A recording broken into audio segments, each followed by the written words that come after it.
Hello दोस्तों, स्वागत है आपका एक और नई वीडियो में। आज हम करने वाले हैं एक नए चैप्टर की शुरुआत, डाइवर्सिटी इन लिविंग ऑर्गेनिज्म। और बहुत ही इंपॉर्टेंट चैप्टर है इस अपने बायोलॉजी सब्जेक्ट का। इसमें हम दो इंपॉर्टेंट किंगडम पढ़ेंगे, प्लांट किंगडम और एनिमल किंगडम। बड़े भी हैं, इंपॉर्टेंट भी हैं और कॉम्प्लेक्स चैप्टर भी है, मतलब हार्ड चैप्टर भी है। उसमें कई सारे ऐसे टर्म्स होते हैं, कई सारी चीज़ें होती है जो हमें याद करनी पड़ती है और सवाल भी यहाँ से बहुत ज़्यादा बनते हैं। तो बहुत ही इंपॉर्टेंट है और एकदम अच्छे से इसको पढ़ना है, इसके नोट्स बनाना। मैं भी आपको पूरी मेहनत करके पूरी एकदम अच्छे से पढ़ाने की कोशिश करूँगा, ठीक है। और ये अपना, अगर हम बात करें ओवरऑल बायोलॉजी की, क्लास 7 था। इससे पहले हमने 6 क्लासेस ले ली, जिसमें हमने सेल ख़त्म कर लिया, प्लांट टिश्यू ख़त्म कर लिया, एनिमल टिश्यू ख़त्म कर लिया और उस पर बाकी के जो भी पीवाईक्यूज बनते हैं हमने वो भी देखे। अब आज से हम स्टार्ट करने वाले हैं। आओ, तो सबसे पहले तो मैं बता दूं डाइवर्सिटी इन लिविंग ऑर्गेनिज्म का मतलब क्या होता है। चैप्टर का मतलब एक बार समझ लो, ताकि आपके लिए और आसानी पड़ जाएगी आखिर इस चैप्टर की किसके बारे में है। देखो, डाइवर्सिटी से तो आप समझ रहे हो, मतलब बहुत सारी अलग अलग चीज़ें, जैसे चाहे प्लांट्स हो गई। प्लांट्स भी तो एक जीव ही है, उनके अंदर भी तो एक सांस होती है, मतलब वो भी एक तरीके से लिविंग थिंग है। और एनिमल्स हो गए, बर्ड्स हो गए, तो इन सभी के हम बारे में पढ़ेंगे। जैसे आखिर ये जो प्लांट्स हैं, ये एनिमल्स हैं, ये कैसे हमने क्लासिफाई किया। मेन जो चीज़ है ना, वो इस चैप्टर में पढ़ने वाले हैं, प्लांट एंड एनिमल। लेकिन आपको थोड़ी सी एक चीज़ वैसे मैं बात करता हूँ। जैसे इतने सारे ये बर्ड्स हो गए, प्लांट्स हो गए, एनिमल्स हो गए। हम जब इसकी स्टडी करने गए कि भाई प्लांट्स में क्या क्वालिटीज़ हैं, मतलब वो हमसे क्यों अलग है, बर्ड्स हमसे क्यों अलग है, तो हमने पाया कि वो उड़ते हैं, उनकी बॉडी हमसे छोटी होती है, उनके दो पंख होते हैं, छोटे छोटे उनके आँखें होती हैं, छोटे छोटे नाक होती है, उनके पंजे, उनके जो पैर होते हैं वो हमसे अलग होते हैं। तो ये बहुत सारी हमने चीज़ें देखी, और जब हम इस तरीके से देखा हमने ना, तो लाखों करोड़ों जीव जंतु पूरे धरती पे मौजूद हैं। तो हम कैसे स्टडी करें। अब ऐसे स्टडी एक एक को पकड़ के लाना, एक एक को स्टडी करना, ये तो बहुत ज़्यादा हो जाएगा, फिर सभी लोग उनके बारे में जान भी नहीं पाएंगे। तो ऐसे कई सारे बायोलॉजिस्ट आए, ऐसे कई सारे साइंटिस्ट आए, जिन्होंने एक सिस्टम बनाया। उस सिस्टम में उन्होंने अलग अलग क्लासिफिकेशन की, अलग अलग तरीके से, कि अगर इस तरीके के जानवर के अंदर इस तरीके की क्वालिटीज़ है, तो हम उसको इस किंगडम में रखेंगे, इस एनिमल के किंगडम में रखेंगे। अगर वो इस तरीके की क्वालिटीज़ हैं उसकी, तो हम उसको प्लांटे में रखेंगे। अगर वो इस तरीके से करता है तो वो हमारा फंगी कहलाएगा, फंगी के अंदर आएगा। अगर वो इस तरीके से उसकी क्वालिटीज़ है, अगर वो इस तरीके से अपना बिहेवियर शो करता है, वो प्रोटिस्टा कहलाएगा। इस तरीके से अगर वो क्वालिटी शो करता है, बहुत छोटा है, उसके अंदर वेल डिफाइंड सेल ऑर्गेनल्स नहीं है, तो वो बैक्टीरियाज वगैरह कहलाएगा। तो वही चीज़ें हम यहाँ पे पढ़ने वाले हैं, कि कौन बैक्टीरिया कहलाएगा, कौन पैरासाइट कहलाएगा, कौन फंगी कहलाएगा, कौन एनिमल, कौन प्लांटे, या फिर जो भी ये कहलाएगा, उनकी क्या क्या क्वालिटीज़ होती हैं। तो देखो, डाइवर्सिटी इन लिविंग ऑर्गेनिज्म मतलब वैरायटी ऑफ लिविंग ऑर्गेनिज्म। इतने सारे वैरायटी हैं लिविंग में भाई, कीड़े मकोड़े, जानवर आदि, बहुत सारी चीज़ें हैं। तो हमने उनको डिफरेंट किया, मतलब उनको डिफर किया उनके साइजेस के बेसिस पे, उनका शेप किस तरीके से, उनका स्ट्रक्चर किस तरीके से, किस तरीके के सेल से वो बने हुए हैं, क्या वो हमारी तरह है, उनका हैबिटेट कैसा है। हैबिटेट मतलब वो कैसी जगह में रहना पसंद करते हैं। अब जैसे हम हैं, हम तो घरों में रहना पसंद करते हैं, हम यहाँ सिटीज़ एरिया में पसंद करते हैं, तो यही क्या है, हमारी हैबिटेट हो गई।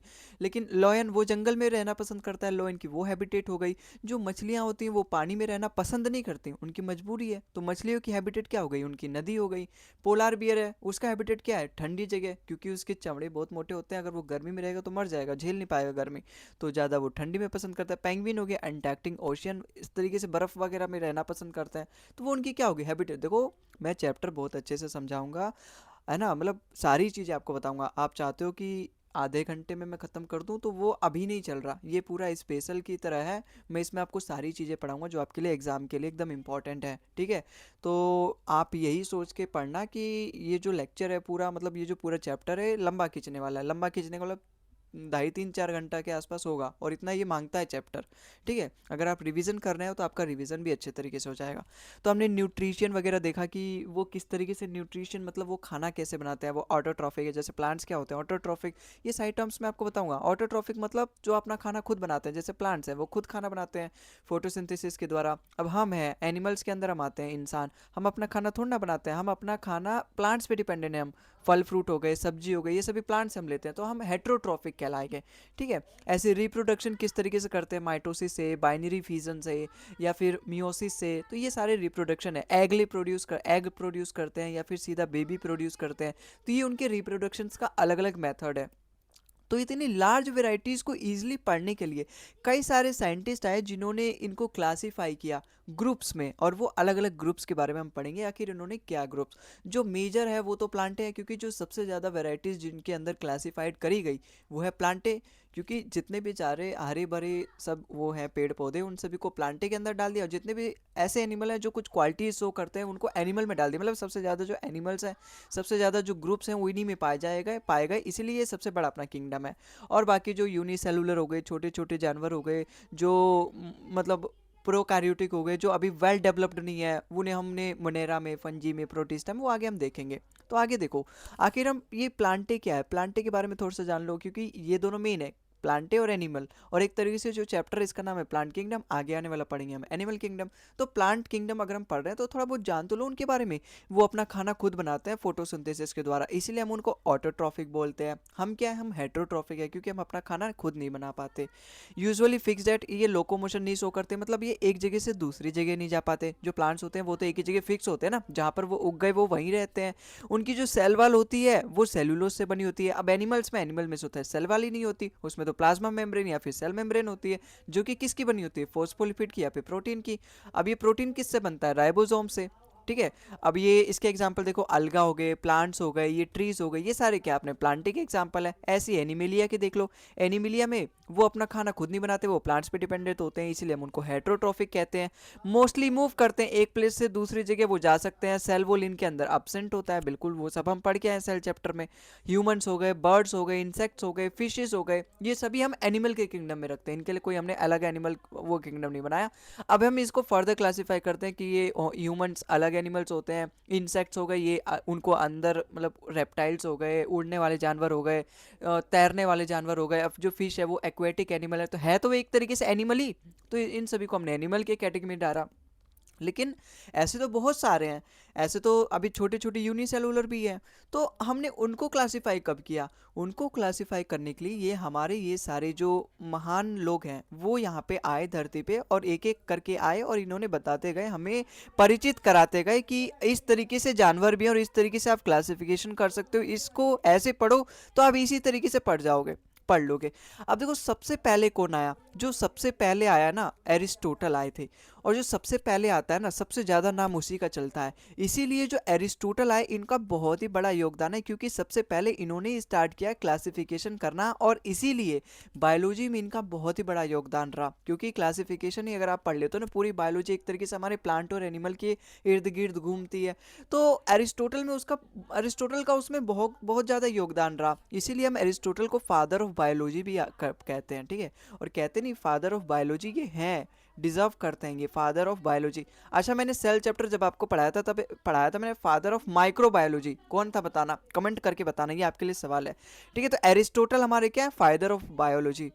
अब इन्होंने क्या बताया, इन्होंने सिंपली ये जो भी क्लासिफिकेशन है, जो भी ये पाए जाते हैं जीव जंतु, इन्होंने केवल उसको दो पार्ट में डिवाइड कर दिया, एक होता है प्लांट्स, एक होता है एनिमल्स। जैसे यहाँ देखो, जो एरिस्टोटल है उन्होंने हमें टू किंगडम क्लासिफिकेशन दिया, जिसमें उन्होंने किस किस पार्ट में डिवाइड किया, एक प्लांटे और एक एनिमिलिया। इसमें मतलब सिंपली प्लांट्स आ गए, इसमें एनिमल्स आ गए। लेकिन इनके बेसिस क्या था, मतलब किस बेसिस पे इन्होंने डिवाइड किया, नो मूवमेंट, मतलब जो प्लांट्स होते हैं वो मूव नहीं करते, एनिमिलिया जो होते हैं वो मूवमेंट करते हैं, हैबिटेट उनका अलग अलग होता है। तो इसके बेसिस पे केवल उन्होंने यह क्लासिफिकेशन कर दिया। फिर आए हमारे कैरोलिस लीनस, इनके बारे में केवल आपको इतना ही जानना, ज़्यादा डीप में नहीं जानना कि और भी क्या बेसिस थे, क्या किस किस जानवर को इन्होंने बताया, किस किस जानवर को किस तरीके से इन्होंने डिफाइंड किया, और कुछ नहीं जानना, बस इतना जानना है।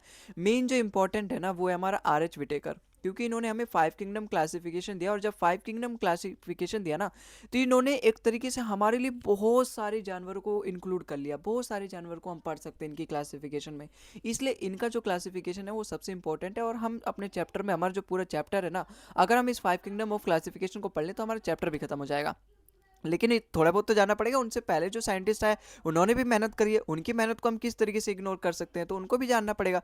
क्योंकि ये जो इन्होंने मेहनत करी है ना, जो एरिस्टोटल है, एरिस्टोटल से सीख के कैरोलिस लीनस ने थोड़ा बहुत और उसमें ऐड कर दिया, फिर इनसे सीख के अर्नेस्ट हेकल आए, उन्होंने थोड़ा बहुत उसमें ऐड करके अपनी एक थ्योरी बना दी, फिर वह HF कोफलैंड आए, फिर इन चारों से सीखने के बाद RH विटेकर आए। तो इन्होंने इन चारों में से 4 किंगडम तो इनको यहीं मिल गए, अपना एक और इन्होंने ऐड कर दिया। तो RH विटेकर ने बहुत कुछ सीखा पहले के साइंटिस्टों ने, तो उनकी मेहनत को कैसे नकार सकते हैं हम। तो कैरोलस लीनियस को देखो सबसे पहले। कैरोलस लीनियस आए 1758 में, इन्होंने दो किंगडम ऑफ क्लासिफिकेशन दिया था, और वही दिया था जो एरिस्टोटल ने दिया था ना, प्लांटे और एनिमिलिया, लेकिन इनके डिवाइड करने का जो बेसिस था वो अलग था। इस बार उन्होंने क्या देखा था कि प्लांटे जो होते हैं कोई मूवमेंट जो नहीं करते, एनिमल जो होते हैं मूवमेंट जो करते हैं, लेकिन इन्होंने ये तो देखा ही नॉन म्यूटाइल और म्यूटाइल, ये यही है मूवमेंट वाला और नॉन मूवमेंट वाला। लेकिन इसके साथ इन्होंने और भी थोड़ा सा डीप में बताया कि जो प्लांटे होते हैं उनके अंदर सेल वॉल प्रेजेंट होती है, और जो एनिमेलिया होते हैं मतलब जो एनिमल्स होते हैं उनके अंदर जो सेल वॉल होती है वो एब्सेंट होती है।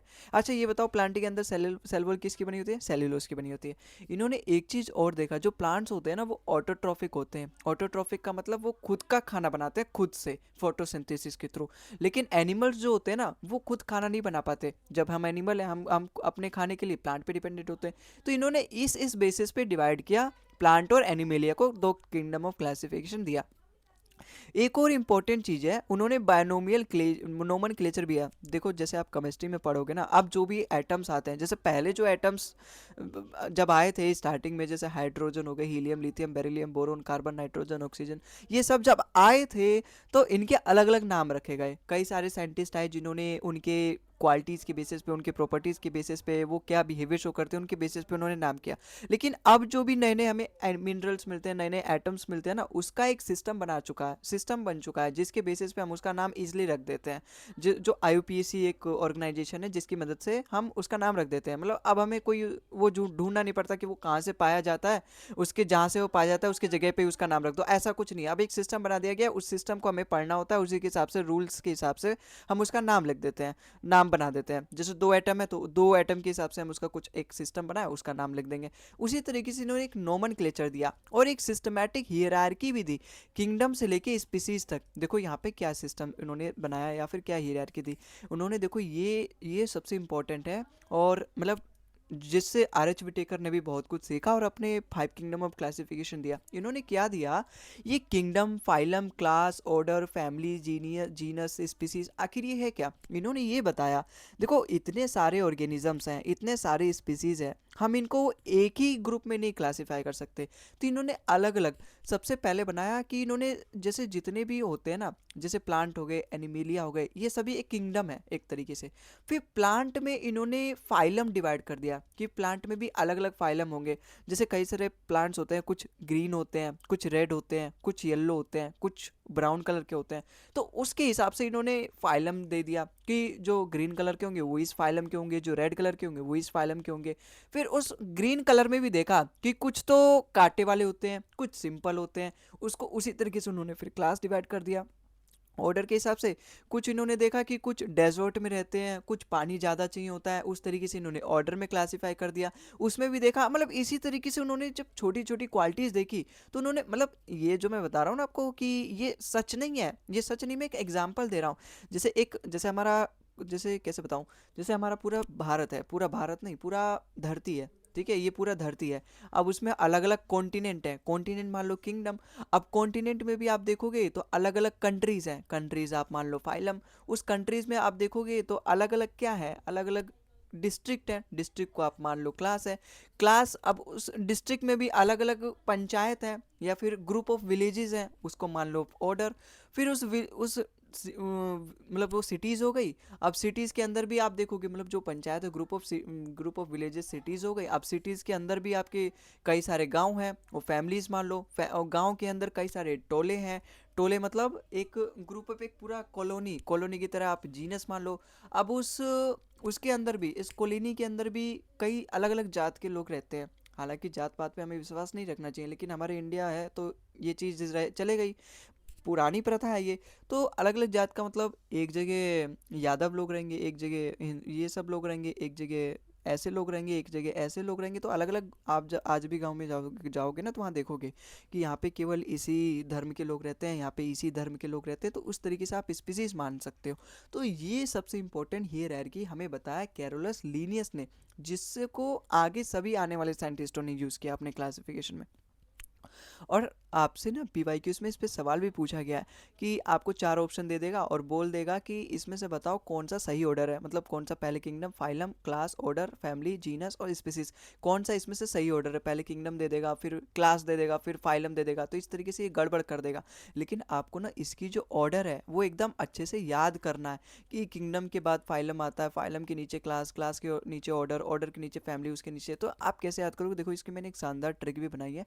आपको वो ट्रिक बस आप पढ़ लो, वो आप एक बार पढ़ लोगे ना तो हमेशा याद रहेगा। वो ट्रिक क्या है, वो ट्रिक क्या है, देखो इसको पहले रफ कर देता हूँ। वो ट्रिक है, वो ट्रिक है अपनी आपके सामने रिवील होने जा रही है मार्केट में, बताना मत किसी को। Kingdom, phylum, class, order, family, genus, इसको याद करने के लिए एक देखो ऐसी ट्रिक है। किंगडम से आप रख लो काली, ठीक है, काली, काली माता नहीं, फाइलम से काली परी, काली परी, पापा की परी वाली काली परी है। काली परी come on, come on for good, for good soup, soup मतलब वो जो पीते हैं हम, है ना, गरम गरम, वही होता है।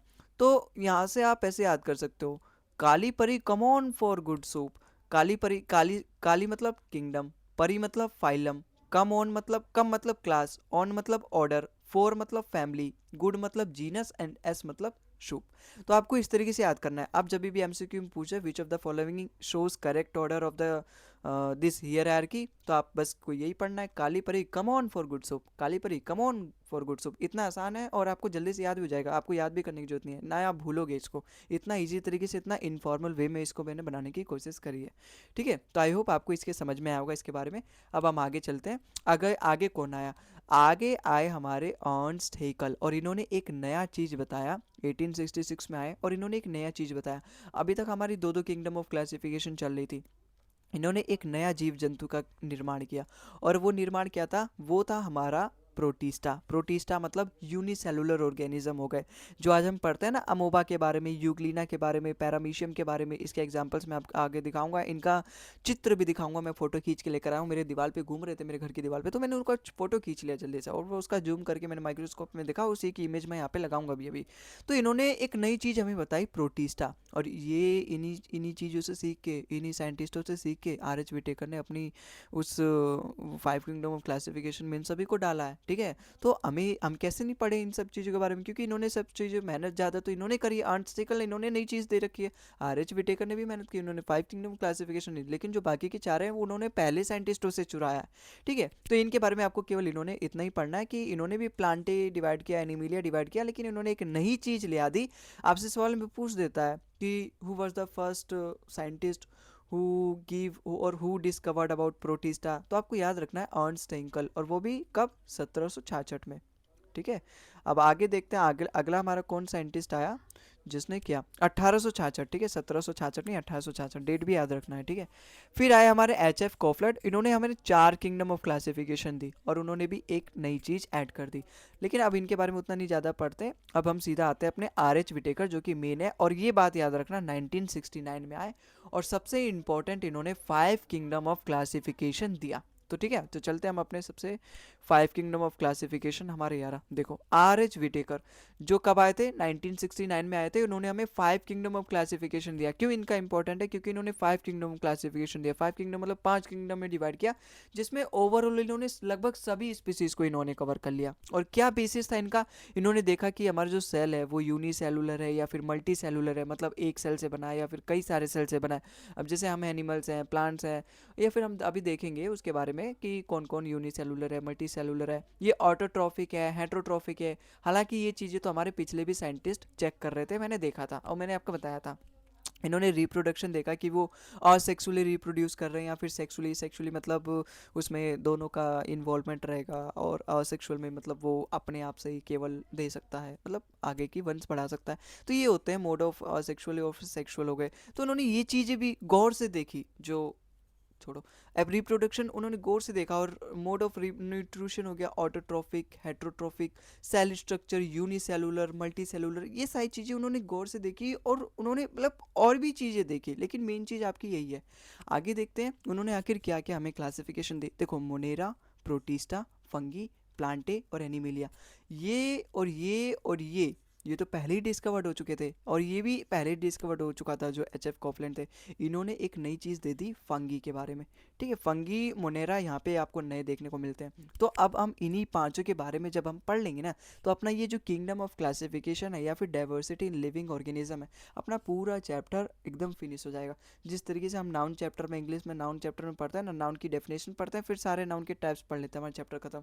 प्रोनाउन की डेफिनेशन पढ़ते हैं, प्रोनाउन के सारे टाइप्स पढ़ देते हैं, चैप्टर खत्म। उसी तरीके से अब आपको ये करना है, जो आर एच विटेकर जी ने जो 5 किंगडम ऑफ क्लासिफिकेशन दिया, उनके पांचों किंगडम ऑफ क्लासिफिकेशन को आप अच्छे से पढ़ लो एसएससी के ओरिएंटेड वे में, मतलब जो एसएससी के रिलेटेड है, जो उसके क्या बोलते हैं उसे यार, रेलेवेंट है, बस वो पढ़ लो। और वो रिलेवेंट कैसे, जो पीवाईक्यूज इतने सालों से हम एनालाइज कर रहे हैं उसके हिसाब से बस। तो आपको ये 5 किंगडम ऑफ क्लासिफिकेशन पढ़ना है, मोनेरा, प्रोटिस्टा, फंगी और प्लांट और एनिमिलिया, ये याद रखना है, ठीक है। कहीं आपको यही याद ना रह जाए कि उन्होंने 5 किंगडम क्लासिफिकेशन किया था और वो कौन कौन से थे, तो ये याद रखना। ये सबसे पहला हमारा मोनेरा। अब देखो मोनेरा होता क्या है। और एक बात और आपको फैक्ट बता दूं, जो मैंने आपको सेल चैप्टर में पढ़ाया था ना, माइक्रोप्लाज्म, सबसे छोटा जानवर, सबसे छोटा सिंगल सेल्ड, मतलब मैंने आपको बताया ना वहाँ पे कि सबसे छोटा सेल हमारा कौन सा है, तो माइकोप्लाज्म मैंने आपको बताया था। और सबसे बड़ा सेल कौन सा है, ऑस्ट्रिच एग। तो जो माइकोप्लाज्म है ना, वो एक मोनेरा ही है। और ये प्रोकैरियोटिक होते हैं। प्रोकैरियोटिक मैंने आपको बताया था सेल चैप्टर में। प्रोकैरियोटिक क्या होते हैं, प्रोकैरियोटिक ऐसे ऑर्गेनिज्म होते हैं जिनका जो सेल होता है वो वेल डेवलप्ड नहीं होता। जैसे आप यहाँ पे देखोगे, इसका जो सेल है ना, इसका जो सेल है वो वेल डेवलप्ड नहीं है। इसके अंदर कई सारे ऐसे ऑर्गेनेल्स हैं जो पाए ही नहीं जाते, केवल राइबोसोम्स, ये अनडिफाइंड नीजर undefined region of nucleus, nucleus नहीं है ये, इसको बोला जाता है न्यूक्लियोइड। सवाल एक प्रीवियस ईयर में पूछा गया था कि what is the undefined region in the prokaryotic organism या फिर इन द सेल, तो वो क्या है, उसे हम बोलते हैं न्यूक्लियोइड। इसका सवाल का आंसर क्या है, न्यूक्लियोइड है। अच्छा, ये प्लाज्मा मेम्ब्रेन इसके अंदर प्रेजेंट रहेगा ही, ठीक है। और ये फ्लैजिला, ये भी मैंने आपको बताया, ये फ्लैजिला किस काम के आता है, मूवमेंट का काम आता है। इसके हमने 3 पार्ट भी पढ़े थे, ठीक है, वो मैंने आपको सेल चैप्टर में पढ़ाया था। प्लाज्मिड भी मैंने आपको बताया था, वहाँ पे साइटोप्लाज्म भी बताया। तो ये सारी चीज़ें तो मैंने आपको बता दिया था सेल चैप्टर, अगर आपने नहीं पढ़ा तो पढ़ लेना, ठीक है। ये पिल क्या होता है, पिल क्या होता है, ये पिल इसकी मूवमेंट में हेल्प करता है। जैसे सीलिया या फिर हेयर लाइक स्ट्रक्चर है, तो मूवमेंट में ही काम करता है जिस तरीके से हमारा फ्लैजिला करता है, ठीक है। अब इनके बारे में पढ़ लेते हैं थोड़ा सा। मोनेरा क्या है, प्रोकैरियोटिक है। एक बात आप याद रखना, अभी आप देखोगे ना, केवल मोनेरा ही प्रोकैरियोटिक है। आगे के जितने भी आएंगे, प्रोटिस्टा, प्लांटिव, फंगी और एनिमिलिया, ये सभी यूकैरियोटिक होंगे। लेकिन आगे जो प्रोटिस्टा पढ़ेंगे ना, केवल वही फिर एक यूनिसेलुलर रह जाएगा, फिर बाकी के जितने भी हो सब मल्टी सेलुलर हो जाएंगे। तो अभी देखो, मोनेरा जो एक अपना प्रोकैरियोटिक है, और जब ये प्रोकैरियोटिक है तो डेफिनेटली बात है ये यूनिसेलुलर तो रहेगा ही मोस्टली, ठीक है। यूनिसेलुलर मतलब ज़्यादातर जो है वो यूनिसेलुलर रहेंगे। अगर ये प्रोकैरियोटिक है, भाई प्रोकैरियोटिक हम किस बेसिस पे डिवाइड करते हैं, प्रोकैरियोटिक और यूकैरियोटिक होते हैं 2 तरह के ऑर्गेनिज्म, जिसमें हम इस बेसिस पे डिफाइन करते हैं, इस बेसिस पे क्लासिफाई करते हैं कि प्रोकैरियोटिक के अंदर न्यूक्लियस नहीं रहेगा, यूकैरियोटिक के अंदर न्यूक्लियस रहेगा। क्योंकि यूकैरियोटिक कैरियोटिक का मतलब न्यूक्लियस, यू का मतलब ट्रू, तो ट्रू न्यूक्लियस, तो यूकैरियोटिक के अंदर ट्रू न्यूक्लियस प्रेजेंट होते हैं और प्रोकैरियोटिक के अंदर नहीं प्रेजेंट होते। तो प्रोकैरियोटिक है तो इसके अंदर न्यूक्लियस भी नहीं प्रेजेंट होगा ना, इसके कई सारे मेम्ब्रेन बाउंड ऑर्गेनेल्स होते हैं वो भी इसके अंदर प्रेजेंट नहीं होते। आप देखो कहाँ, कहीं आपको माइटोकॉन्ड्रिया दिख रहा है, कहीं आपको यहाँ पे गोल्गी apparatus दिख रहा है, कहीं एंडोप्लाज्मिक रेटिकुलम दिख रहा है, नहीं दिखेगा और ना दिखेगा आपको कहीं भी, माइक्रोस्कोप कितना भी हाई पावर ले आओ, क्योंकि ये प्रोकैरियोटिक होते हैं, इनके अभी वेल डिफाइंड नहीं है या फिर वेल डेवलप्ड नहीं, इनका डेवलपमेंट अभी उतना ज़्यादा नहीं हुआ है। हम इनके डेवलपमेंट होने से पहले इनको पढ़ रहे हैं। तो ये क्या है, मोनेरा है, ठीक है, मोनेरा की बात चल रही है। इनका जो सेल वॉल होता है वो भले ही होता है, ठीक है, और इनका सेल वॉल बना भी बड़े इंपॉर्टेंट मटेरियल से होता है, जो होता है पेप्टाइडोग्लाइकन। आगे चल के देखोगे ना, इनके कई सारे जो ऐसे भी प्रजाति होती है मोनेरा में कि उनके सेल वॉल ही प्रेजेंट नहीं होते, और सेल वॉल प्रेजेंट भी होते हैं तो वो पेप्टाइडोग्लाइकन के नहीं बने होते। अभी हम देखेंगे ये रिप्रोड्यूस किससे करते हैं, बाइनरी फिजन से, ठीक है। एक असेक्सुअल मोड ऑफ रिप्रोडक्शन है बाइनरी फिजन से, इसके बारे में हम पढ़ेंगे आगे बाइनरी फिजन के बारे में। लेकिन अभी आपको बस जितना बताया जाए केवल आप उसको अच्छे से ग्रहण करो। इसके एग्जाम्पल क्या है मोनेरा के, बैक्टीरिया हमारा प्रोकैरियोटिक ऑर्गेनिज्म है, तो आप ऐसे ही ध्यान सकते हो। माइकोप्लाज्म सबसे छोटा लिविंग, और सियानोबैक्टीरिया या फिर ब्लू ग्रीन अलगा आपने कई बार सुना होगा, वो क्या होता है, मोनेरा ही होता है। आगे चलते हैं इसके बारे में। देखो अभी मैंने आपको बताया कि इनके कई सारे प्रजाति होती है जिसमें सेल वॉल ही प्रेजेंट नहीं होती, तो जिसके अंदर सेल वॉल प्रेजेंट नहीं होती उसको हमने बोल दिया आर्केई बैक्टीरिया के अंदर आएगा। जिसके अंदर प्रेजेंट रहता है उसको हमने बोल दिया यू बैक्टीरिया। और सेल वॉल किसका रहेगा? पेप्टाइडोग्लाइकन का। और जिसके अंदर तो प्रेजेंट ही नहीं रहता सेल वॉल, इसके अंदर देखो आर्केई बैक्टीरिया के अंदर सेल वॉल प्रेजेंट रहेगा लेकिन पेप्टाइडोग्लाइकन का नहीं प्रेजेंट होगा, किसी और चीज़ का बना होगा, सेलुलोज का बना होगा या फिर किसी दूसरे मटेरियल, वो आपको याद नहीं रखना। लेकिन इतना ध्यान रखना कि आर्के बैक्टीरिया के अंदर सेल वॉल प्रेजेंट नहीं होता है, ठीक है। और माइकोप्लाज्म के अंदर तो सेल वॉल ही नहीं होता, ठीक है। प्लाज्मा मेम्ब्रेन होता है, केवल स्मॉलेस्ट लिविंग ऑर्गेनिज्म है वो, बिना ऑक्सीजन की भी एक कला है उसके पास कि बिना ऑक्सीजन के वो ज़्यादा समय तक जिंदा रह सकता है, ज़्यादा देर तक सर्वाइव कर सकता है। क्या आपके पास ये कला है? बताना कमेंट में, ठीक है। तो माइकोप्लाज्म सबसे छोटा ऑर्गेनिज्म भी है, ये भी याद आपको रखना है, ठीक है। इसके एग्जाम्पल्स वगैरह हालांकि इतने मुझे नहीं लगता डीप में जाएगा, हाँ, लेकिन इसके याद रखना साइनोबैक्टीरिया, नोस्टोक, एनाबेना, क्योंकि इन सब चीज़ों के बारे में हम आगे भी पढ़ने वाले हैं, ठीक है। तो यू बैक्टीरिया क्योंकि ट्रू बैक्टीरिया है, यू मतलब ट्रू और बैक्टीरिया मतलब वही छोटे वाले जानवर, सबसे छोटे, और विद पेप्टाइडोग्लाइकन मतलब इसमें सेल वॉल प्रेजेंट है। तो जिसके पास संपत्ति होती है दुनिया उसके बारे में पूछती है, इसके पास सेल वॉल है तो इसके बारे में पूछा जा सकता है। और इसके एग्जाम्पल भी पूछा जा सकता है कि विच of the following is you bacteria, तो आपको याद रखना है साइनोबैक्टीरिया या फिर नोस्टोक, एनाबेना, ठीक है। एनाबेल डोल नहीं है ये, एनाबेना है, ठीक है। तो याद रखना है। आगे चलते हैं, अगला हमारा प्रोटिस्टा है। प्रोटिस्टा देखो यूकैरियोटिक है, ये है यूकैरियोटिक मतलब इसमें वो सारे ऑर्गेनेल्स पाए जाएंगे जो एक नॉर्मल सेल में पाए जाते हैं। किसका एग्जांपल है? यूग्नीला का, आप यहाँ पे देख सकते हो। ये क्या हमारा फ्लैजिला है जो कि किस में हेल्प करता है? मूवमेंट में हेल्प करता है। अच्छा, ये किसके द्वारा दिया गया था? अर्नस्ट हैकेल के द्वारा 1866, वो पहले व्यक्ति थे जिन्होंने हमें प्रोटिस्टा के बारे में परिचय दिलाया, हमसे परिचय कराया। ये भले ही यूकैरियोटिक है लेकिन मल्टी सेलुलर नहीं है। यूकैरियोटिक और प्रोकैरियोटिक इस बेसिस पे डिवाइड ही नहीं किया गया कि जो प्रोकैरियोटिक होते हैं यूनिसेलुलर होते हैं, जो यू कैरियोटिक होते हैं वो मल्टी सेलुलर होते हैं। हालांकि देखा गया है जो ज़्यादातर प्रोकैरियोटिक होते हैं वो यूनिसेलुलर होते हैं लेकिन मल्टी सेलुलर भी होते हैं कुछ उसमें। तो यहाँ पे ये प्रोटिस्टा भले ही यूकैरियोटिक है लेकिन है क्या? ये यूनिसेलुलर है। अब आगे जितने भी आएंगे वो सभी मल्टी सेलुलर होंगे, ये ध्यान रखना। लोकोमोशन करता है, लोकोमोशन का मतलब मोस्टली एक्वेटिक होते हैं, जो प्रेटिस्टा होते हैं ज़्यादातर वो पानी में या फिर नमी एरिया में ज़्यादातर वो पाए जाते हैं, ठीक है। लोकोमोशन मतलब वो मूवमेंट्स हो करते हैं, एक जगह से दूसरी जगह जा सकते हैं क्योंकि भगवान ने उन्हें एक ये लंबी सी पूंछ दे रखी है जिसका वो हेल्प लेते हैं अपने मूवमेंट शो करने में, क्योंकि पैर तो दी नहीं है तो कुछ ना कुछ तो दिया है भगवान ने, है ना। भगवान की बड़ी कृपा है इनके ऊपर, तो इन्हें फ्लैजिला दिया या फिर फ्लैजिला या फिर सीलिया, जो हमने यहाँ पे देखा था ना ये पीली, ये इसमें माइकोप्लाज्म में, तो ये पिल्ली है, या फिर इनको भी फ्लैजिला दिया है तो ये भी मूवमेंट अपना कर सकते हैं एक जगह से दूसरी जगह, अगर एक जगह मन नहीं लग रहा तो दूसरी जगह जा सकते हैं। फ्लैजिला है इनके पास। स्यूडोपोडिया मतलब वही झूठे पैर, ठीक है, झूठे पैर मतलब ये झूठा पैर बना सकते हैं अपना। और सेक्सुअल सेक्सुअल दोनों मोड ऑफ रिप्रोडक्शन, ये दोनों तरीके से रिप्रोडक्शन कर सकते हैं, लेकिन मोनेरा में हमने देखा वो बाइनरी फ्यूजन मतलब असेक्सुअली वो केवल रिप्रोड्यूस कर सकते हैं। अच्छा, इनके एग्जाम्पल क्या है प्रोटिस्टा के? अलगा हो गया, अमोबा हो गया, पैरामीशियम हो गया, प्लाज्मोडियम हो गया, यूग्लिना हो गए। तो ये सभी आपको याद रखना है, अलगा हो गया, अमीबा, पैरामीशियम, प्लाज्मोडियम, यूग्लिना, इन सभी के बारे में आपको पता होना चाहिए, ठीक है। पता होना चाहिए, इस तरीके से पता नहीं होना चाहिए कि एकदम अच्छे से इन्हीं के बारे में पता करने लगो, नहीं, एक आध एग्जाम्पल आपको याद होने चाहिए, ठीक है। आगे चलते हैं, आगे देखो हमारा फंगी हो गया। ये आर.एच. विटेकर के द्वारा नया टर्म हमें दिया गया। आर.एच. विटेकर ने सबसे ज़्यादा मेहनत इसी पे करी क्योंकि प्लांटे, एलिमीरिया, प्रोटिस्टा वो तो सब उन्हें पहले से मिल गया दूसरे साइंटिस्टों से, लेकिन फंजी के बारे में ये पहले व्यक्ति थे जिन्होंने हमें बताया। और फंजी मतलब फंजी जो हमारे आप ब्रेड पे देखते हो ना, वो भी एक तरीके के क्या है, फंगस ही है। ब्रेड मोल्ड हो गया, वो सेप्रोफाइटिक है। सेप्रोफाइटिक, ये देखो यहाँ पे कुछ टर्म्स है। हेट्रोट्रोफिक तो आप जानते हो, ऐसे ऑर्गेनिज्म जो खुद का खाना नहीं बना पाते, जैसे हम हो गए, एनिमल्स हो गए, हम प्लांट पे डिपेंडेंट है। तो ये फंगी भी हमारी तरह ही है, हेट्रोट्रोपिक है, ये खुद का खाना नहीं बनाते, दूसरे पे डिपेंडेंट होते हैं। जैसे उसका एग्जाम्पल देता हूँ, जैसे फंगस हो गए, वो जैसे फंगस आप कौन से लो, ब्रेड मोल्ड हो गए, जब ब्रेड खराब हो जाता है तो ब्रेड के ऊपर काला काला आ जाता है ना, वो कुछ और नहीं होता, वो सड़ नहीं जाता, उसके ऊपर फंगस लग जाते हैं। और वो कौन से फंगस होते हैं? उन्हें बोलते हैं ब्लेड मोल्ड, ब्रेड मोल्ड्स बोलते हैं। और वो किस तरीके के होते हैं? वो सेप्रोफाइटिक होते हैं। सेप्रोफाइटिक मतलब ऐसे फंगस जो डेड एंड डिकेइंग मैटर पे लगते हैं, मतलब कोई भी चीज़ अगर सड़ चुका है, खराब हो चुका है, बहुत दिनों का हो चुका है, तो उस पर जो फंगस लगते हैं ना, उन्हें हम सेप्रोफाइटिक नेचर कहते हैं। जिस तरीके से हम खाना खाते हैं तो एप्रोफाइट, हम फ्रेश खाना खाते हैं तो हम हम बहुत साफ़ सुथरा खाना खाते हैं, तो हमारा कुछ अलग ही क्वालिटी होगा, कैरेक्टरिस्टिक होगा, या फिर कुछ अलग ग्रुप होगा, अभी मुझे याद नहीं आ रहा, लेकिन अभी मैं इसके बारे में मेहनत करके आया हूँ, तो इसके बारे में मैं जो बता रहा हूँ वो सुनो केवल। सेप्रोफाइटिक क्या होता है, जो ऐसे ऑर्गेनिज्म जो मरे हुए और सड़े हुए गले हुए बहुत दिनों से डेड एंड डिकेइंग मैटर पे जो अपना खाना जहाँ से ढूंढते हैं, वो हमारे सेप्रोफाइटिक होते हैं। अच्छा लगे यार, पैरासिटिक के बारे में भी जान लो। पैरासिटिक मतलब वो ऐसे जानवर या फिर ऐसे ऑर्गेनिज्म जो किसी दूसरे पे डिपेंडेंट होते हैं, जो जिंदा है, जिंदा।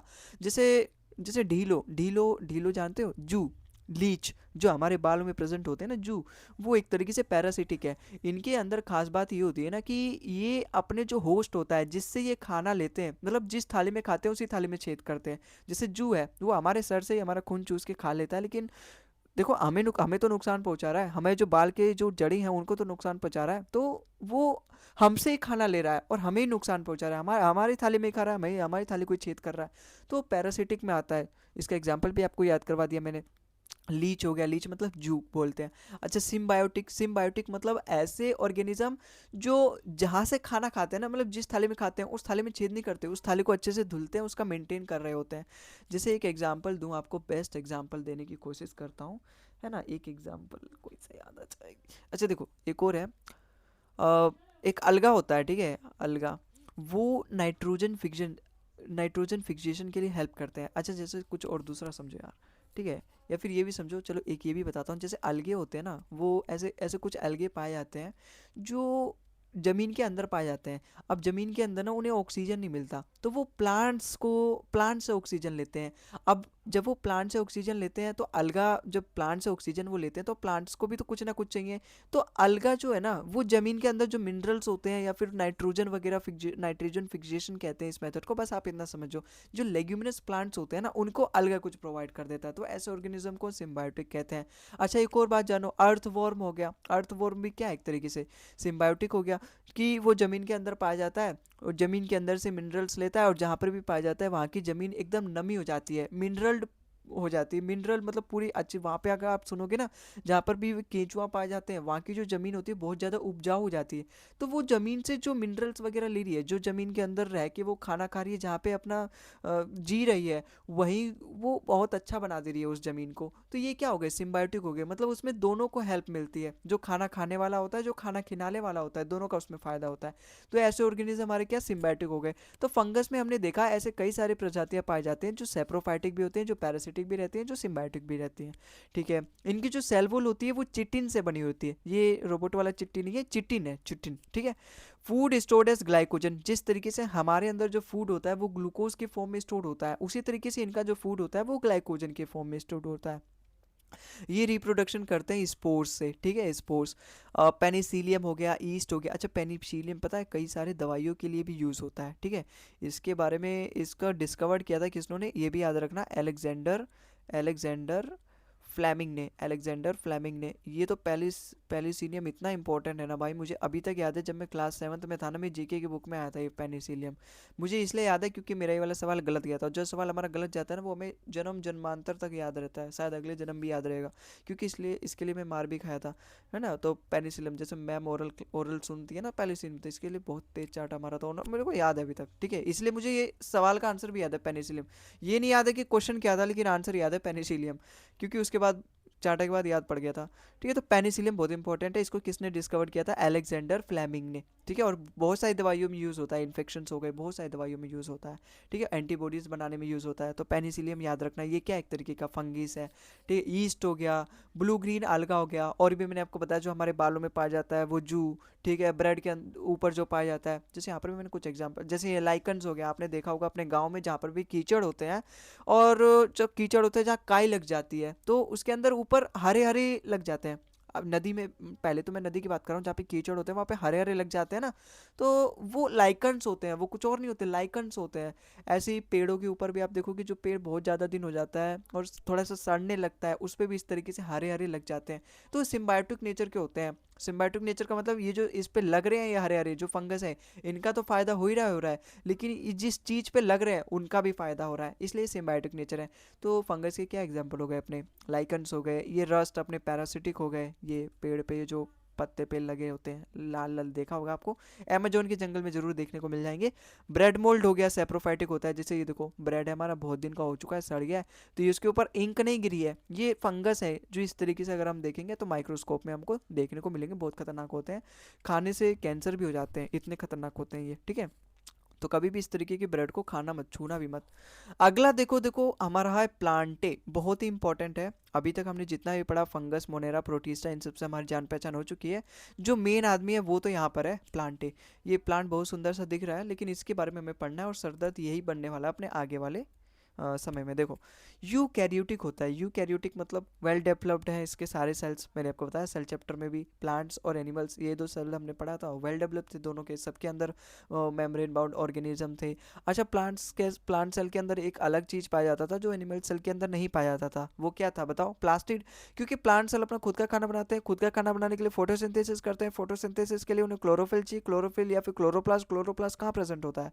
अपने प्लास्टिड में। अब प्लास्टिड केवल प्लांट के पास प्रेजेंट होता है, क्योंकि एनिमल्स अपना खुद का खाना बनाते नहीं, तो उसके अंदर वो प्रेजेंट ही नहीं होता।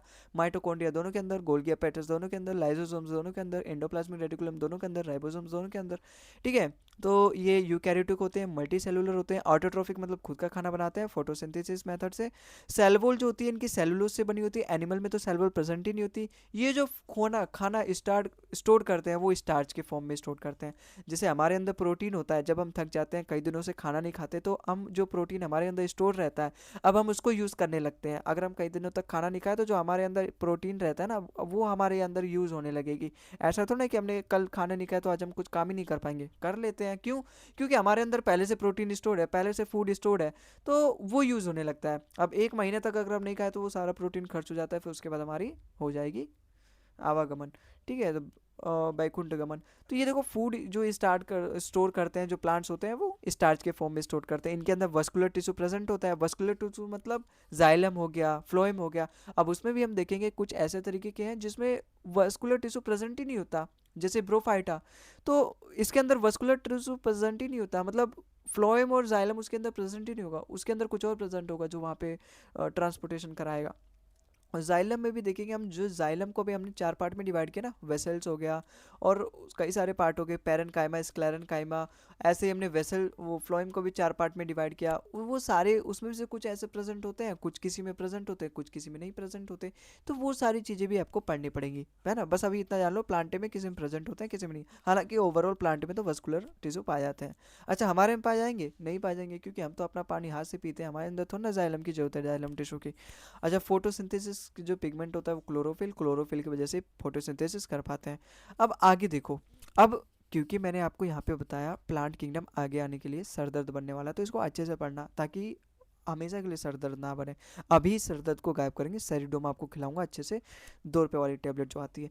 तो उस 2 रुपये की टेबलेट को मैं आपको किस फॉर्म में खिलाऊंगा? इस चार्ट के फॉर्म में। देखो किंगडम प्लांटे बहुत इंपॉर्टेंट है, उसको जब मैंने किंगडम प्लांटे, इतनी सारी स्पीसीज है, इतने सारे प्लांट्स हैं, उसमें कई सारी वेराइटीज़ हैं। अभी तक तो हमने देखा यूनिसेलुलर, प्रोकैरियोटिक, छोटे छोटे चीज़ों से हमने छोटी छोटी बातें करी, छोटे छोटे शहर में थे। अभी अब हम आएंगे बड़े शहर में, जहाँ पे छोटी मोटी गलतियाँ चल जाएंगी लेकिन बड़ी गलतियाँ बिल्कुल नहीं चल जाएंगी। तो बड़ा शहर मतलब प्लांटे किंगडम हो गया, एनिमल किंगडम। अब जब बड़ा शहर है तो कई सारे लोग पाए जाएंगे, कई तरह के लोग पाए जाएंगे, कई तरह के विचार रखने वाले लोग पाए जाएंगे। तो जब कई तरह के लोग पाए जाएंगे, कई तरह की स्पीसीज हैं, कई तरह के यहाँ पे पेड़ पौधे पाए जाएंगे, तो मैं कैसे स्टडी करूँगा यार? मैंने इसीलिए तो क्लासिफिकेशन किया कि इतने सारे स्पीसीज को मैं पढ़ पाऊँ। तो प्लांट में भी मैंने देखा इतने सारे स्पीसीज हैं, इतने तरह तरह के यहाँ पे पेड़ पौधे हैं, भाई इनको मैं कैसे पढ़ूंगा? तो मैंने इनमें कुछ क्वालिटीज़ फाइंड करने की कोशिश करी कि ऐसे कौन से प्लांट्स हैं जो वस्कुलर टिश्यू जिसमें प्रेजेंट होगा, या फिर ऐसे, सबसे पहले ऐसा समझो, ऐसे कौन से प्लांट्स हैं जिनकी जो पूरी बॉडी है वो एक तरीके से है ना। जैसे आप घास वगैरह देखोगे उनकी पूरी बॉडी एक जैसी तो होती है, पूरी हरी होती है, नीचे से लेकर ऊपर तक हरी होती है। लेकिन आम का पेड़ है, उसका नीचे वाला जो होता है चॉकलेटी कलर का होता है, ऊपर वाला हरा कलर का होता है ना। होता है कि नहीं होता? होता है, ठीक है, इतना तो पता ही है। अब मैंने ये चीज़ें देखी, फिर मैंने देखा किसके अंदर जाइलम प्रेजेंट है, किसके अंदर फ्लोएम प्रेजेंट है। फिर मैंने ये देखा कौन बीज किसके अंदर होता है, किसके अंदर बीज नहीं होता है। फिर मैंने देखा किसके अंदर गुद्दा होता है, गुद्दा मतलब वो जो खाते हैं, जैसे आम हो गया। तो ऐसे कई सारे फ्रूट्स होते हैं ना जिसके अंदर बीज ही नहीं होता, जैसे केला, केला के अंदर बीज होता है? नहीं होता। जैसे जामुन, जामुन के अंदर बीज होता है? बिल्कुल होता है। तो इस तरीके से फिर मैंने देखा, तो इस तरीके से जब मैंने क्वालिटीज़ देखा, मैंने नहीं साइंटिस्टों ने देखा, तो मैं तो आपको उनका देख के पढ़ा रहा हूँ उनकी किताब से। तो जब उन्होंने देखा तो फिर वहाँ से इन्हें आइडिया आया, हाँ जिस तरीके से हमने इतने सारे स्पीसीज को, ओवरऑल स्पीसीज को हमने plant kingdom, Animalia, Monera, Protista, fungi में डिवाइड किया, उस तरीके से जब प्लांट इतना सारे हैं, प्लांट्स इतने सारे हैं, तो मैं उनको भी तो डिवाइड कर सकता हूँ। तो उनको भी उन्होंने कुछ क्वालिटीज़ देखी, और सबसे पहले क्वालिटीज़ देखी उन्होंने बॉडी नॉट डिफ्रेंशिएटेड और body differentiated. Body not differentiate का मतलब उनकी जो बॉडी है ना वो डिफ्रेंशिएट नहीं कर सकते हम, उनकी जो सारी बॉडी है पूरी एक ही जैसी है, अलग अलग नहीं है। जैसे ग्रास हो गए, घास हो गए, है ना, या फिर थैलोफाइटा, अभी हम आगे देखेंगे, उनकी जो पूरी बॉडी वो एक ही तरह की होती है। जैसे आपने कैक्टस देखा होगा जो कांटे कांटे भरे रहते हैं, वो पूरा बॉडी उनका एक ही जैसा होता है। बॉडी डिफ्रेंशिएटेड का मतलब उनका रूट्स अलग रहेगा, स्टेम अलग रहेगा, लीव्स उसमें प्रेजेंट रहेंगी, तो उसमें सारी चीज़ें अलग अलग रहेंगी। मैं पहचान सकता हूँ, हाँ ये इसका लीफ वाला पार्ट है, ये इसका स्टेम है, ये इसका जड़ है। लेकिन यहाँ पे जो बॉडी नॉट डिफ्रेंशिएटेड वाले होते हैं उसमें पूरा नीचे से लेके ऊपर तक उनका एक ही कपड़ा रहता है, हरा कलर का, ठीक है, और कुछ नहीं मतलब रहता। तो हमने इस पे डिवाइड किया, और जब हमने इसमें भी डिवाइड किया ना, तो बॉडी नॉट डिफ्रेंशिएटेड को हम पहले पढ़ेंगे, और शायद आज की इस वीडियो में मैंने शायद इतना ही पीपीटी लगाई है कि इसके बारे में पढ़ेंगे, कल इसके बारे में हम पूरा पढ़ेंगे, ठीक है। तो हमने दो पार्ट में डिवाइड किया प्लांट किंगडम प्लांटे को, बॉडी नॉट डिफ्रेंशिएटेड और बॉडी डिफ्रेंशिएटेड। जिसमें बॉडी नॉट डिफ्रेंशिएटेड मतलब उसकी बॉडी को हम डिफ्रेंशिएट नहीं कर सकते, उसकी सारी जो बॉडी है वो एक ही तरह है, और वो हमने उसको फिर से बताया थैलोफाइटा, ठीक है। थैलाफाइटा हमारा वो है, ये थालापति MS धोनी वाला नहीं है, थैलाफाइटा है ये, ठीक है। तो इसके बारे में हम पढ़ने वाले हैं। इसमें क्या होता है कि बॉडी नॉट डिफरेंशिएटेड मतलब पूरी बॉडी इसकी एक ही तरह होती है। तो थैलाफाइटो को हम डीप स्टडी करने वाले हैं, लेकिन और भी आगे आगे बता देता हूँ। आखिर बॉडी डिफरेंशिएट जब कर रहे हैं, ये पूरा किंगडम ऑफ क्लासिफिकेशन हम देख लेते हैं आज की इस वीडियो में। बस हम इतना पढ़ने वाले हैं डीप में, लेकिन ये पढ़ तो लेते हैं आखिर ये क्लासिफिकेशन जाएगी कहाँ से कहाँ तक। तो बॉडी नॉट डिफरेंशिएट मतलब थैलोफाइटा, उसकी पूरी बॉडी एक तरीके से होगी। तो ये तो मैंने यहाँ पे, अब जब मैंने बॉडी डिफरेंशिएटेड देखा, तो ऐसे कई सारे मेरे को पेड़ पौधे मिले जिनका जो बॉडी है वो डिफरेंशिएट मैं कर सकता हूँ। आम का पेड़ हो गया, नींबू का पेड़ हो गया, जामुन का पेड़ हो गया, मतलब ऐसे कई सारे पेड़ पौधे मिले। तो फिर मैंने देखा ऐसे तो बात नहीं बनेगी, ऐसे तो बहुत सारे प्लांट्स आ गए बॉडी डिफरेंशिएटेड वाले में कि मैं जिनकी बॉडी अलग अलग पहचान सकता हूँ, ऐसे तो बहुत सारे आ गए। तो फिर मैंने उनको फर्दर क्लासीफाई किया। मैंने देखा किसी में वस्कुलर टिश्यू अब्सेंट है, किसी में वस्कुलर टिश्यू प्रेजेंट है। वस्कुलर टिश्यू मतलब जाइलम और फ्लोएम, जो पानी लेके जाता है और खाना लेके जाता है, खाना ऊपर नीचे और पानी नीचे से ऊपर लेके जाता है। फिर मैंने ये देखा, फिर जाइलम भी मैंने देखा, अरे यार जाइलम इसमें प्रेजेंट नहीं है, अरे यार इसमें फ्लोएम प्रेजेंट है, जाइलम प्रेजेंट नहीं है, अरे यार इसमें दोनों प्रेजेंट है। फिर मैंने ये चीज़ें जब देखी ना, तो फिर मैंने उसको दो पार्ट में क्लासीफाई किया। एक तो वस्कुलर टिश्यू उसमें प्रेजेंट रहेगा, और दूसरा उसमें वस्कुलर टिश्यू प्रेजेंट नहीं रहेगा। जब मैंने देखा उसमें वस्कुलर टिश्यू अब्सेंट रहेगा, तो मैंने उसको क्या नाम दे दिया, ब्रायोफाइटा। मतलब ब्रायोफाइटा में अंदर जो जाइलम होते हैं, फ्लोएम होते हैं, वो प्रेजेंट नहीं होते। और जिसमें प्रेजेंट होते हैं उसको मैंने दो पार्ट में डिवाइड किया। जब मैंने इसमें देखा कि इसके अंदर जाइलम फ्लोएम प्रेजेंट है, फिर मैंने वहाँ पर देखा फिर से यहाँ पे बहुत सारे पेड़ पौधे आ गए। फिर कैसे मैं पढ़ूँ इनको, इतने सारे एक ही ग्रुप में मैं नहीं डाल सकता, क्योंकि पढ़ाई फिर मुश्किल हो जाएगी, फेल हो जाऊंगा मैं, बोर्ड का पेपर है मेरा। तो फिर मैंने देखा, फिर मैंने इसको फर्दर क्लासीफाई किया, एक सीड अब्सेंट और सीड प्रेजेंट। सीड अब्सेंट मतलब सीड प्रेजेंट मतलब ये वही है जो मैम बार बार ले रही है, वो एब्सेंट प्रेजेंट वाला वही अटेंडेंस है। सीड बेटा अब्सेंट, सीड बेटा प्रेजेंट। सीड अब्सेंट मतलब उसके अंदर बीज नहीं है, सीड सीड मतलब होता है बीज, सीड प्रेजेंट मतलब बीज होते हैं। केले के पेड़, केले के अंदर बीज होता है, नहीं होता। जामुन के अंदर बीज होता है, यस होता है, तो वो इसके अंदर आएगा। और जिसके अंदर बीज नहीं होता वो इसके अंदर आएगा। अब मैंने फर्दर इसका कुछ नाम दे दिया। अच्छा इसका क्या नाम दे दिया बताओ, इसका काम क्या नाम दे दिया बताओ, ये आप बताना, ठीक है।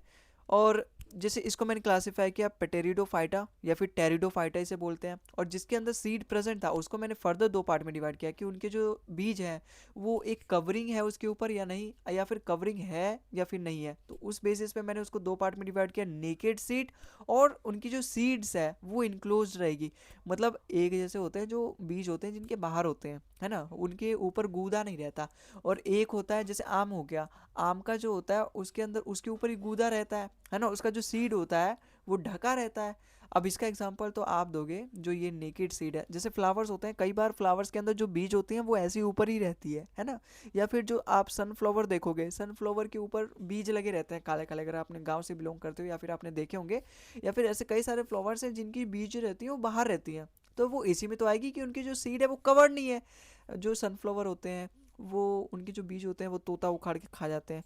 तो उनकी जो बीज है वो नेकेड है, मतलब उसके उनको कोई कवरिंग नहीं है, उसके उसके मतलब कोई कवर नहीं, कोई प्रोटेक्शन नहीं है। लेकिन आम के अंदर का बीज कोई मजाल है निकाल के खा ले, नहीं, उसको निकालने के लिए उसको पूरा गूदा पहले हटाना पड़ेगा। तो यहाँ के जो बीज है वो कवर्ड है।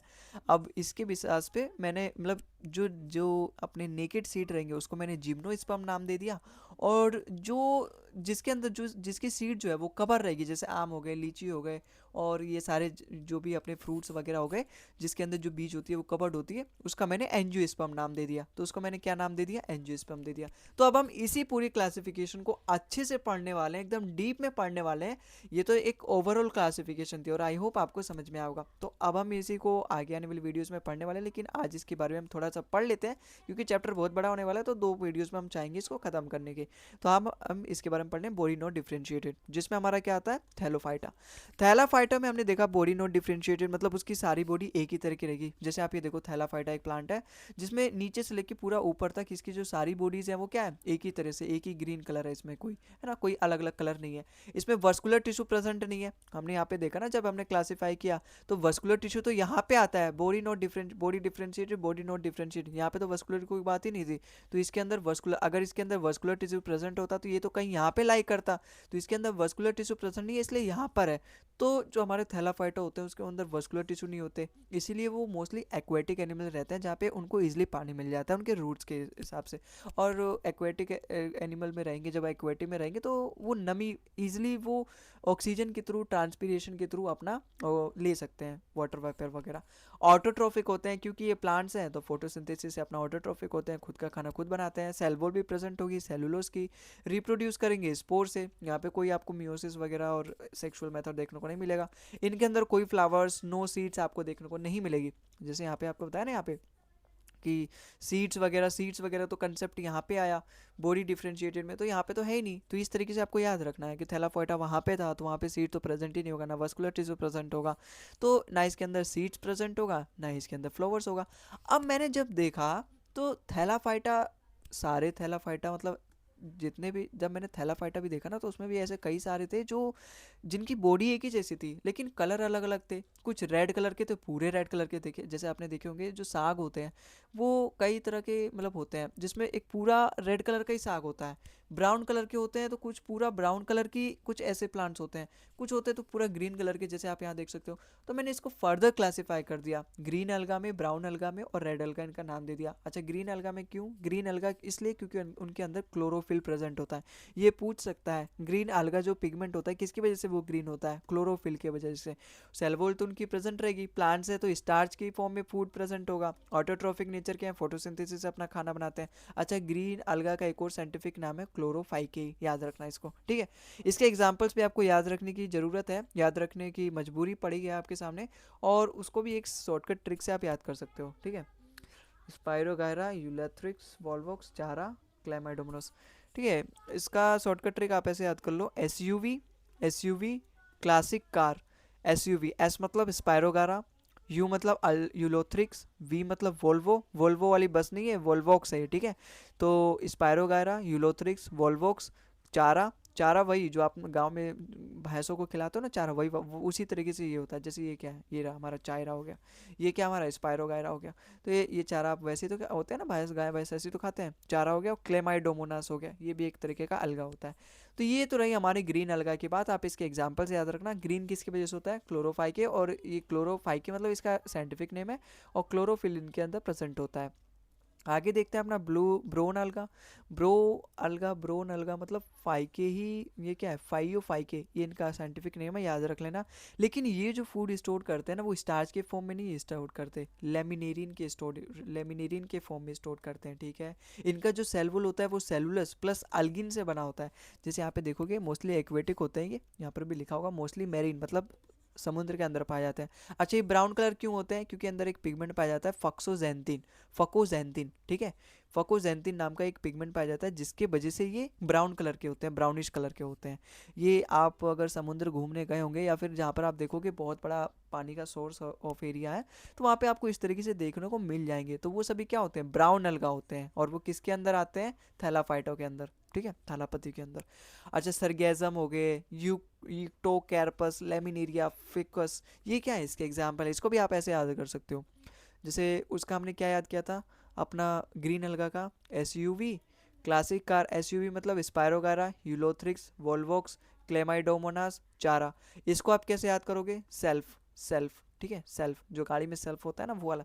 सरगैसम, एक्टोकैरपस, एक्टोकैरपस, ठीक है, एक्टोकैरपस, लेमिनेरिया, फ्यूकस, ठीक है, सरगैसम, एक्टोकैरपस, लेमिनेरिया, फ्यूकस। इस तरीके से आप इसको याद कर सकते हो। ये नोट्स बनाने हैं, इंपॉर्टेंट है, एग्जाम्पल आज से हैं, पिछली बार PYQs में आ चुके हैं, इसलिए मैं इसको ज़्यादा जोर दे के पढ़ा रहा हूँ, ठीक है।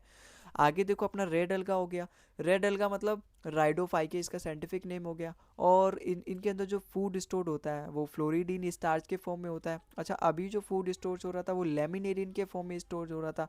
लेमिनेरिया नाम का एक और अलगा है, ब्राउन अलगा का एग्जाम्पल भी, और लेमिनेरियन नाम से इनका जो फूड होता है वो स्टोर्ड भी होता है। लेकिन यहाँ पे फ्लोरिडियन स्टार्च के फॉर्म में स्टोर होता है फूड। इनका जो सेल वॉल होता है, उनका जो सेल वॉल था वो अल्गिन से बना होता है, इनका सेल वॉल प्लस आगर से बना होता है, सेलुलोज प्लस आगर से बना होता है। अच्छा, रेड क्यों होते हैं? क्योंकि फाइको इरिथ्रिन इनके अंदर पिगमेंट प्रेजेंट होता है। और ये बहुत ज़्यादा समुद्र के अंदर पाए जाते हैं, जहाँ पे हमारी टाइटैनिक जैकेट डूबी होगी, ठीक है, वहाँ पे ये पाए जाते हैं, बहुत एकदम समुद्र के एकदम नीचे, तो डीप सी में ये पाए जाते हैं, ठीक है।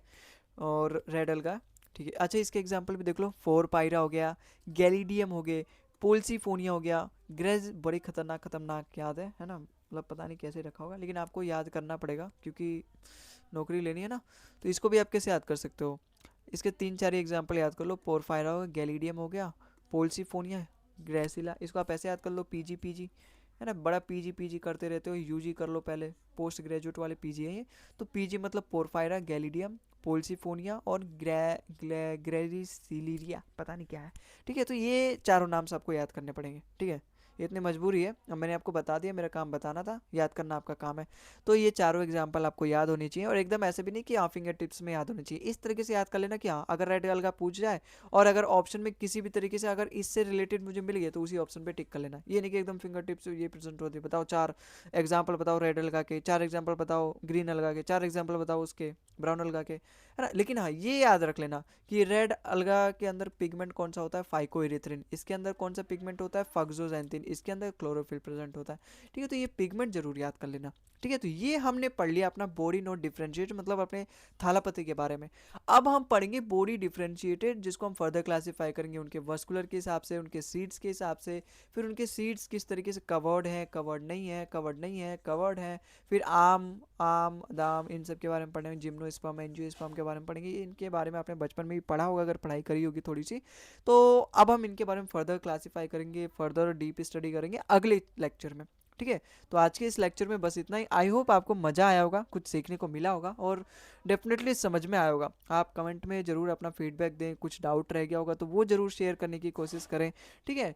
तो आपको पसंद आया होगा लेक्चर, और मज़ा भी आया होगा। मुझे तो बहुत मज़ा आया आपको पढ़ाते हुए, और कई सारी चीज़ें अच्छी भी लगी पढ़ाते हुए, ठीक है। तो अगली वाला जो लेक्चर है वो भी इसी तरीके से पूरा मेहनत करके आऊँगा, पूरा जान डालने की कोशिश करूँगा, इसलिए चैनल को भी सब्सक्राइब कर लेना, क्योंकि इस तरीके की हेल्पफुल कंटेंट मैं आपके लिए हमेशा लेकर आते रहूँगा, ठीक है। तो चैनल को सब्सक्राइब कर लेना, मिलता है अगले वीडियो में, तब तक के लिए। और हाँ, एक PDF अगर आपको चाहिए तो उसका लिंक मैं डिस्क्रिप्शन में दे दूँगा, वहाँ से जाके डाउनलोड कर लेना, और नोट्स वगैरह PDF से ही बना सकते हो, और वहाँ से जो भी रिवाइज वगैरह करना है वो भी कर सकते हो, और वो भी एनोटेशन के साथ, जो ये मैं लिख रहा हूँ वो भी वहाँ पे प्रेजेंट होगा, ताकि आपको पता चले मैंने क्या चीज़ें किस तरीके से एक्सप्लेन करी है।